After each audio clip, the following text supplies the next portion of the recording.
तो बच्चों, आज के इस वीडियो में हम लोग बात करने वाले हैं लाइट ईयर और एस्ट्रोनॉमिकल यूनिट के बीच में क्या रिलेशन है। तो सबसे पहले हम लोग समझते हैं कि लाइट ईयर होता क्या है। तो the distance travel by light in 1 year, यानी लाइट एक साल में जितना डिस्टेंस ट्रेवल करता है उसी को हम लोग क्या बोलते हैं, लाइट ईयर बोलते हैं। ठीक है।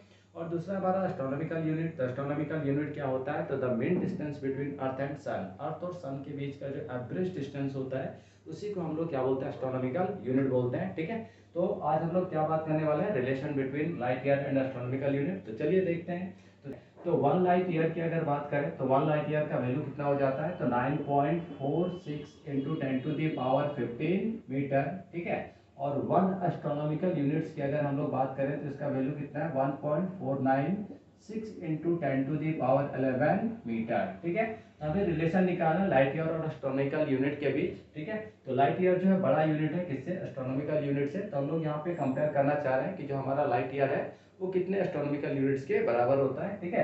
तो जिसको निकालना है उसको हम लोग ऊपर लिख देते हैं, तो 1 लाइट ईयर, और जिसके रिस्पेक्ट में चेक करना है तो उसको नीचे लिख दिए 1 एस्ट्रोनॉमिकल यूनिट। ठीक है। वैल्यू कितना है, तो 9.46 इंटू 10⁻15 मीटर। ठीक है। और 1 एस्ट्रोनॉमिकल यूनिट का वैल्यू है 1.496 इंटू 10⁻11 मीटर। ठीक है।